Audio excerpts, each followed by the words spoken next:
Hoje eu queria fazer um vídeo que eu vejo muita gente fazendo na internet, que eu sempre tive vontade de fazer, que é os melhores filmes de cada gênero. Obviamente eu não coloquei todos os gêneros, senão o vídeo ia ter 40 minutos, e eu também me apeguei só aos gêneros concretos, não vou falar sobre subgêneros ou subtemas dentro dos gêneros, e eu não consegui fazer uma lista só com os melhores. Então eu peguei ali filmes que eu gosto, ali uns 4, 5 de cada, e trouxe pra cá. E começando pelo gênero de ação, eu queria falar sobre Batman Cavaleiro das Trevas. E pra quem gosta dos filmes de quadrinhos, sabe muito bem que Batman é uma das melhores representações de filme de herói no cinema. Na minha opinião, é o melhor filme de herói que tem no cinema até hoje. Eu sei que tem muita gente que fala sobre o Batman dos anos 60, Superman, até um pouco do Homem-Aranha do Sam Raimi, mas eu acredito que Cavaleiro das Trevas elevou um pouco o nível, principalmente por causa do Christopher Nolan, que a gente tá falando de um cara que está sendo cotado para ganhar mais um Oscar de melhor direção por Oppenheimer. É um cara que já se consolidou há muito tempo na indústria, não só um grande diretor contemporâneo, como a gente tem muitos, mas eu acredito que ele já se tornou um dos grandes diretores de todos os tempos. E aí eu acho que tá o grande diferencial de Cavaleiro das Trevas, que elevou o nível para algo que poucas pessoas vão conseguir chegar aqui, a ter um grande diretor, uma grande história, com um grande investimento e com um grande elenco. Eu acho que isso é um ponto muito importante de Batman. Um elenco que tem Christian Bale, Michael Caine, Anne Hathaway, Cillian Murphy, tem Morgan Freeman no elenco, e sem falar do Heath Ledger. Talvez tenha feito uma das grandes atuações da história em filmes de heróis. Não só de filmes de heróis, da história. Eu acredito que é uma das maiores atuações da história, uma das maiores entregas da história de um ator para um personagem. Sem falar que o filme ele tem um timing quase perfeito. E por outro lado, a gente tem John Wick, que eu acho que tem as melhores cenas de ação dos últimos anos. Não só as cenas, eu acredito que John Wick é um dos melhores filmes de ação dos últimos anos. E eu sei que tem muita gente que não gosta de John Wick, acha John Wick superestimado, tem atuações ruins, que tem roteiro fraco, que é um filme bobo. E eu acho que é esse o sentido de John Wick. John Wick não é um filme para ter boas atuações, para ter bom roteiro. É um tipo de filme que você não quer ficar pensando nele. É um filme que é só para você sentar e assistir. É um filme satisfatório, é um filme relaxante, entre aspas. Não é para você quebrar a cabeça, como Os Suspeitos. É só para você sentar e aproveitar uma boa coreografia, uma boa direção e uma boa fotografia. Para mim, John Wick é a ode dos filmes de ação. Todos os filmes do John Wick são tão representativos dentro do gênero de ação. Tem tanta referência aos filmes de ação no universo de John Wick, a filmes de máfia, a filmes de espionagem, até a filmes de samurai, esse último aí que eu acho que é o melhor de todos. Porque se você quiser ver um filme de ação com roteiro bom, com ótimas atuações, você vai ver Kill Bill. Que aí é um pouco mais difícil de falar sobre Kill Bill, porque eu não consigo ter uma visão imparcial dos filmes do Quentin Tarantino, do tanto que eu sou fã dele. Pra mim ele é um dos poucos diretores que conseguem fazer um filme tão autoral, tão único e ainda assim criar clássico. Quem conhece um pouquinho só de cinema sabe como é difícil você fazer filmes assim. O Wes Anderson é um nome muito grande nesse sentido, mas aí eu acho que vai para outro caminho. Kill Bill, pra mim, o 1 e o 2, não é o melhor filme do Tarantino, na minha opinião, mas eu acredito que esteja no top 5. Também é uma ode aos filmes de ação, e eu acredito que seja isso que o Tarantino queria passar enquanto estava produzindo o filme. E a equipe do Tarantino e o próprio Tarantino colocaram de carinho e de esforço dentro do filme. É sacanagem, assim. Com certeza é um clássico dos filmes de ação, e eu também acho que esse filme foi meio que o playground do Tarantino, assim. Ele pegou tudo que ele gosta e jogou nesse filme e falou: agora eu vou realmente me divertir fazendo um filme. E deixando nos autos aqui, eu queria falar sobre O Profissional, que eu não soube onde colocar, porque pra mim ele é um filme de ação, mas ele é catalogado como filme de drama, e eu acho que ele é uma ação dramática, mas eu não soube colocar no ação nem no drama, mas com certeza é um filmaço. Eu acho que todo mundo que gosta de cinema tem que assistir O Profissional. E falando sobre o gênero drama, eu queria começar falando sobre Taxi Driver, que é muito importante pra mim, porque é o filme que despertou essa paixão que eu tenho por cinema. É o filme que me fez conhecer Martin Scorsese, que é o meu diretor favorito. Talvez foi o primeiro filme que eu realmente parei e comecei a estudar o filme, estudar o que foi o filme, o que é o filme até hoje, todas as influências que ele traz até hoje, igual aos Bons Companheiros também do Martin Scorsese, que pra mim, eu acho que foi tipo, eu fiquei uma semana fascinado por Taxi Driver, e quando eu falei, cara, eu tenho que ver mais Martin Scorsese, eu tenho que ver mais coisas desse cara, nisso eu vi Os Bons Companheiros. Pra mim seja o filme que talvez chegue mais perto de Poderoso Chefão, no sentido filme de máfia. Poderoso Chefão 2, que eu acho que é o melhor filme de máfia de todos os tempos, mas eu acho que Os Bons Companheiros é o único que tem altura pra chegar na trilogia do Coppola. Mas o primeiro filme que realmente me arrepiou de verdade foi Cidade de Deus. Arrepiar no sentido literal, realmente foi a primeira vez que eu fiquei arrepiado assistindo um filme. Eu acho que existe um Gustavo antes de Cidade de Deus e um Gustavo depois de Cidade de Deus. Ele me mostrou não me mostrou, eu acho que eu já sabia, mas ele abriu os meus olhos para a cultura brasileira. E com isso eu percebi quão bom a gente é em fazer cinema. Poucos filmes que trouxeram esse sentimento de caralho, que coisa boa.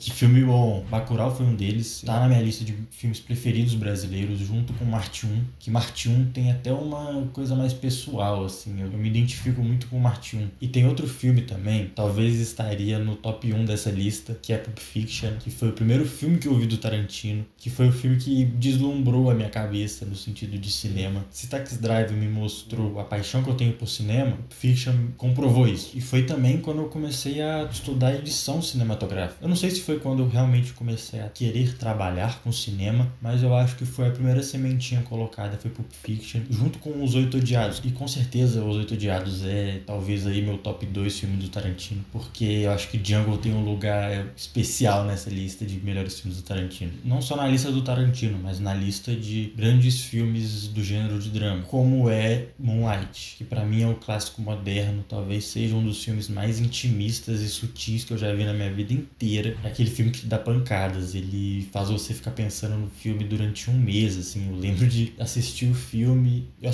eu demorei pra assistir o filme, eu assisti o filme só depois daquela treta do Oscar. Deram o melhor filme para La La Land e depois voltaram atrás e falaram que tinha um erro, que era Moonlight. E aí sim eu descobri o filme, e aí sim eu fui ver o filme. E eu lembro que eu fiquei uma semana pensando no filme. Eu tava lavando louça, eu parava e pensava na cena da cafeteria, eu lembrava do Mahershala Ali, que pra mim talvez seja uma das maiores atuações sutis que eu já vi na minha vida. E olha que eu já vi muito filme, e eu acredito que ali o Mahershala Ali fez um melhor trabalho, pelo menos dos últimos 10 anos, com certeza. Mas pra mim Moonlight é incrível, é difícil falar sobre Moonlight. Moonlight dá tantas pancadas em você, faz você pensar sobre tantos assuntos, repensar tantos assuntos, como por exemplo Roma, que vai muito no sentido de Moonlight. Roma é pancadaria o tempo inteiro. Você consegue sentir todo o carinho que o Alfonso Cuarón colocou no filme. Como eu citei no último vídeo, que a Celine Song fez um trabalho muito intimista em Past Lives, e que isso pode acabar atrapalhando um pouco o filme, e ela tirou isso de letra, o Alfonso Cuarón não teve nem conhecimento dessa dificuldade. Quando você pensa que você se recuperou da cena do cinema, vem a cena da manifestação e te rebenta, assim. É um filme de chorar, do início ao fim. E pra concluir o gênero drama, eu acho que eu não poderia deixar de fora Coringa. Como talvez dê pra perceber, eu sou um grande fã de filmes de quadrinho, e Coringa eu acho que foi um filme que chega perto de Cavaleiro das Trevas, porque tem tantas camadas dentro desse filme. É o tipo de filme que eu gosto. É um filme que você não sabe se você gosta do protagonista, se você sente pena do protagonista, ou se você tem repulso ao protagonista. Você fica sempre com esse sentimento dual sobre ele, e isso escalona pra algo que o filme inteiro se torna uma dualidade completa e tem um final tão épico como merece um personagem como o Coringa. É muito parecido com o que o Scorsese faz, tanto que o Todd Phillips até falou que foi uma das inspirações dele, né? O Rei da Comédia, Taxi Driver, mas eu acho que o filme em si se tornou mais Taxi Driver, se tornou mais La Reine, por exemplo. E como o gênero drama é o meu gênero favorito de cinema, eu não consigo não citar aqui alguns filmes como O Clube da Luta, Assassino da Lua das Flores, o novo filme do Scorsese, Central do Brasil, que é um dos grandes filmes que eu já assisti na minha vida. Nesse caminho eu fico horas falando. Porra, Som do Silêncio, cara, Som do Silêncio, um filmaço. Tem muito filme bom. Mas eu também queria falar sobre o gênero suspense, que pra mim é um dos grandes filmes de suspense dos últimos anos. É Onde os Fracos Não Têm Vez. Pra mim é uma das melhores narrativas dos últimos anos, o melhor trabalho em cima de um vilão declarado, como é o trabalho que o Bardem faz. Pra mim, com certeza, é a melhor atuação da carreira dele. Tem muita gente que não gosta do final do filme. Eu acredito que se você não gosta do final do filme, talvez você não entendeu o filme, sem dar muito spoiler, mas é a continuação da lenda. Muito por isso que eu não gosto tanto da tradução do nome. Veio pro Brasil como Onde os Fracos Não Têm Vez, que pra mim não conecta nem um pouco no filme como No Country for Old Men, que se traduzido de maneira mais ao pé da letra, não existe lugar para homens velhos, que aí sim faz total sentido com o filme. Outro nome que faz total sentido com o filme é Ilha do Medo, do Scorsese. Mais uma vez o Scorsese aqui. Eu não sei, acho que da primeira vez que eu vi Ilha do Medo, tão dentro da história que eu não consegui perceber os pequenos detalhes que acabam resultando num dos maiores plot twists que eu já vi na minha vida. Porque realmente eu tava tão dentro da história que quando chegou o momento, eu realmente fiquei, cara, tipo, que isso, cara? Como assim? Eu não tinha percebido isso. Aí a partir do momento momento que eu revi o filme, via os detalhes dos guardas, os detalhes dos médicos, aí sim eu consegui ver um pouco como realmente estava na minha cara e eu não percebi. Não é o melhor filme do Scorsese, mas pra mim é a melhor atuação do DiCaprio. E não só o Leonardo DiCaprio, eu queria destacar aqui também o Mark Ruffalo. O Mark Ruffalo é um grande ator. Eu tô muito ansioso pra ver Pobres Criaturas, que no momento que eu tô gravando esse vídeo ainda não lançou, mas todo mundo fala como que ele tá bem no filme, eu tô muito ansioso pra ver isso. E vai ter vídeo sobre Pobres Criaturas, eu tô preparando umas coisinhas da hora. E eu acho que uma lista de suspense, de melhores filmes de suspense, não pode ficar de fora Hitchcock, que assim, é o pai do cinema ocidental, existe um cinema antes e um cinema depois de Hitchcock. E em destaque eu queria trazer O Corpo que Cai, que eu acho que sim é o maior filme de suspense, na minha opinião. Foi o primeiro filme que eu assisti do Hitchcock. E foi quando eu realmente percebi o que era cinema, eu acho. Quando eu assisti Vértigo, eu falei,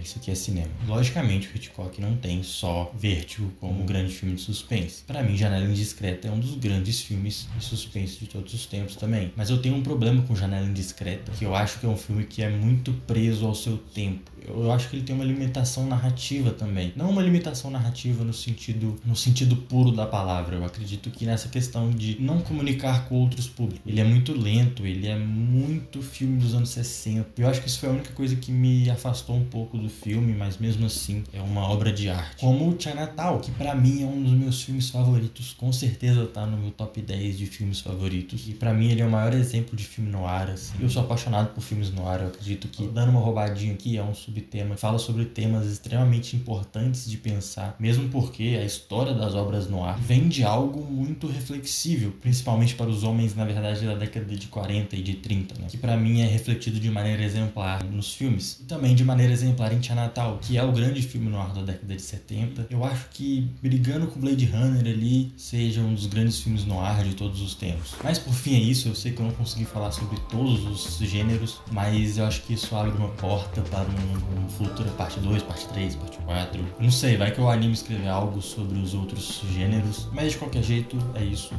Muito obrigado a todo mundo que assistiu e tamo junto aí. Valeu!